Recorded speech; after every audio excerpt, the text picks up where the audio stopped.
اجرکم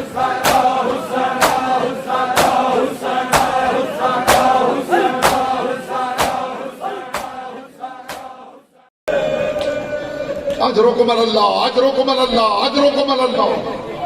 قافلہ بھی چلتا رہا۔ یہ زینب اولیاء مقام کی وفا کی کہانی، یہ وفا کی کہانی۔ اتنی محبت تھی بہن کو بھائی کے ساتھ۔ حسین جاتے تھے نا نانا کے مزار پہ، نانا کے مزار پہ جاتے تھے حسین، جب تک واپس نہیں آتے تھے بہن دروازے کی اوٹ میں کھڑی رہتی تھی، اور جب حسین گزرتے تھے نا دروازہ کھول کے حسین کی ابا کو پکڑ لیتی تھی۔ جملہ سمجھنا آزادارو، صرف پکڑتی نہیں تھی، اپنی کلائی پہ لپیٹ لیتی۔ حسین میں تجھے اور کہیں نہیں جانے دوں گی، میرے بھائی حسین، میرا جی چاہتا ہے میرے سامنے بیٹھا رہے، میں تیرے چہرے کی زیارت کرتی رہے۔ جس نے اپنے لال حسین پہ وار دیے، حسین کربلا میں رہ گئے، بہن شام چلی گئی۔ بہن بھائی کی محبت کی کہانی اور داستان وہ ہے جو ختم ہونے کا نام ہی نہیں لیتی۔ آقا دربندی نے حسین ابن علی کے سر کے معجزات لکھے۔ وہ فرماتے ہیں جب شمر ملعون خنجر کے وار کر رہا تھا، غریب کی آنکھیں کھلی ہوئی تھی۔ وہ فرماتے ہیں یہ وار کرتا رہا، حسین کی آنکھیں کھلی رہیں۔ اسے سر کاٹ لیا، حسین کی آنکھیں کھلی رہیں۔ اسے سر توبرے میں ڈال لیا، حسین کی آنکھیں۔ ماتم کی تیاری کرنا عزادارو، میں بالکل قریب آ گیا ہوں، اس جملے کے بعد علم آ جائے گا جی بھر کے ماتم کرنا۔ وہ کہتے ہیں اسے توبرے میں سر ڈال لیا، حسین کی آنکھیں کھلی رہیں۔ اسے نو کے نیزہ پہ سر اٹھا لیا، حسین کی آنکھیں کھلی رہیں۔ وہ فرماتے ہیں لیکن 11 محرم کی سحر جب بندے ہوئے ہاتھ لے کر علی کی بیٹی حسین کے سر والے نیزے کے سامنے سے گزری، اچانک حسین کی کھلی آنکھیں بند ہو گئی۔ تڑپ کے بی بی نے کہا حسین تجھ پہ ہونے والا ہر ظلم میں دیکھتی رہی، اب آنکھیں کھول حسین، زینب شام جا رہی ہے۔ اجرکم اللہ اجرکم اللہ اجرکم اللہ۔ کائنات میں کون ہوگی ایسی فاحیہ جو علی جیسے باپ کے سامنے آنے کی عادی نہ تھی، علی جیسے باپ کے سامنے آنے کی عادی نہ تھی، جو ماں کے جنازے پر بھی۔ مجھے ایک روایت یاد آئی ہے، میں عزاداروں کو سنا لوں، شاید ساری زندگی کا درد بن جائے یہ۔ کائنات کے رسول نے مسجد نبوی میں اپنے صحابہ کے سامنے ایک سوال کیا تھا، میرے صحابیوں بتاؤ عورت کے لیے سب سے بہتر کیا ہے؟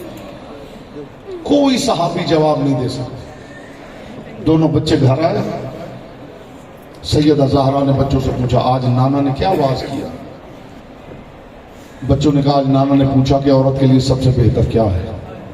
بی بی نے فرمایا جو جواب میں دے رہی ہوں کل جا کے میرے بابا کو دے دینا۔ ہائے ہائے ہائے ہائے، درد کو سمجھنا خدا کے لیے۔ جانتے بی بی نے کیا جواب دیا؟ بچوں نانا کو جواب میں کہنا عورت کے لیے سب سے بہتر یہ ہے ساری زندگی نہ وہ کسی نامحرم کو دیکھے، نہ کوئی نامحرم اسے دیکھے، بس بی بی کا یہ کہنا تھا حسین نے زینب کی طرف دیکھا۔ ہائے ہائے ہائے ہائے، درد کو محسوس کیجئے۔ بہن نے بھائی کی طرف دیکھا، ایک مرتبہ تڑپ کے حسین نے فرمایا بہن تیرا اپنا نصیب، کربلا سے شام تک تو نے کبھی اکبر کے قاتل کا چہرہ دیکھنا ہے، کبھی عباس کے قاتل کا، لیکن یہ کہانی یہاں ختم نہیں ہوئی، کبھی اکبر کے قاتل نے زینب کے چہرے کی طرف۔ قافلہ بھی چلتا رہا، علی کی بیٹی کے دکھ بڑھتے رہے۔ علم لے آئیے بھائی، علم آگے لے آئیے، میں بی بی کی شہادت کا جملہ کہوں۔ قافلہ چلتا رہا، جی قافلہ چلتا رہا، بس ایک لمحہ رکیے یہی سے آئے گا لو۔ قافلہ چلتا رہا، علی کی بیٹی کے ستم بڑھتے رہے۔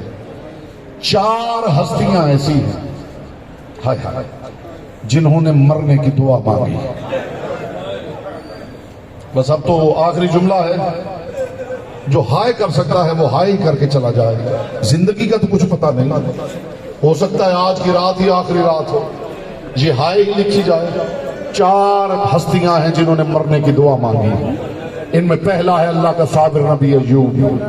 بیٹے مر گئے، باغ اجڑ گئے، یہی روکے بھائی، باغ اجڑ گئے۔ ایک جملہ مجھے کہنے دیں، باغ اجڑ گئے، خود بیمار ہو گئے، زوجہ پریشان ہو کے چوراہے میں بیٹھ گئی، گھر میں کھانے کے لیے بھی کچھ نہیں تھا، اور دستور یہ تھا جس کا کبھی کوئی بس نہیں چلتا تھا نا، وہ چوراہے میں سر پہ بازو رکھ کے بیٹھ جاتا تھا، جیسے کربلا کے صحرا میں حسین کی سکینہ بیٹھی تھی۔ یہ بیٹھ گئی، قافلہ رکا، قافلہ سالار آگے بڑھا۔ کون ہے تو؟ فرمایا میں ایوب نبی کی زوجہ ہوں۔ ایوب نبی کی زوجہ؟ وہ تو یوسف کے خاندان کی مستور ہے، اور ہم نے سنا ہے کہ یوسف کے خاندان کی مستورات کے بال سنہرے ہوتے ہیں۔ ذرا چادر ہٹا کے ہمیں بال دکھا، ہم تیری مدد کرتے ہیں۔ اور رونے والوں عزاداروں اور غیرت مندوں، جیسے ہی اس نے یہ جملہ کہا نا چادر ہٹا کے ہمیں بال دکھا، ایک مرتبہ اٹھی اور دوڑتے ہوئے گھر آئی اور ایوب سے کہنے لگی اللہ کے نبی ایوب حد ہو گئی۔ قافلے والے کہتے تھے چادر ہٹا کے ہمیں بال دکھاؤ۔ عزاداروں جتنا بڑا صابر تھا نا جس طرح بیماری پہ تڑپ گیا، آسمان کی طرف دیکھ کے کہا کاش اس سے پہلے ایوب مر گیا ہوتا۔ میں کہوں گا اللہ کے نبی ایوب تیری زوجہ کے سر کے بال کسی نے دیکھے نہیں، کاش تو دمشق میں آتا جب شرابیوں کے ہجوم میں باپ کے سامنے نہ آنے والی زینب بال کھول کر لوگوں کے درمیان یا زہرا یا زہرا یا زہرا۔ دوسری ہے مریم، یہودیوں نے الزام لگایا یہ بچہ کہاں سے آیا ہے؟ مریم تڑپ گئی، آسمان کی طرف دیکھا، کاش اس الزام سے پہلے مریم مر گئی ہوتی۔ تیسرا درد سن لو گے عزادارو، تیسری ہے تمہارے نبی کی بیٹی، جس دروازے پہ محمد جیسا نبی رک کے سلام کرتا تھا۔ جب لوگوں نے پاؤں کی ٹھوکریں ماری ہے نا، اس وقت زہرا نے دونوں ہاتھ اٹھا کے کہا اجل وفاتی سریا، پروردگار زہرا جینا نہیں چاہتی۔ اور چوتھی ہے علی کی بیٹی، جب بازار جیرون کا در کھلا ہے نا اور بی بی نے دیکھا لاکھوں شرابی رقص کر رہے ہیں، علی کی بیٹی نے آسمان کی طرف دیکھا اور دیکھے گا کاش اس سے پہلے زینب مر گئی ہوتی۔ ایک مرتبہ دیکھے گا سجاد یا یہ قافلہ رکے گا یا یہ ہجوم ہٹے گا، ہجوم ہٹتا نہیں، قافلہ چلتا نہیں، یا تاریخ کی ایک ظالم تازیانہ گھماتا ہوا سجاد کے پشت پہ ظلم کرنے لگا، ادھر سجاد کی پشت پہ تازی آنے لگے، ادھر وہ نیزہ جس پہ حسین کا سر تھا اس نے گھومنا شروع کیا۔ پلٹ کے کہا علی کی بیٹی اب تیری اپنی مرضی ہے، یا ہجوم دیکھ لے یا سجاد کی پوچھ۔ تازیانے کھاتے کھاتے مر گئی علی کی بیٹی، دنیا چھوڑ گئی۔ انا للہ و انا الیہ راجعون، ماتم حسین۔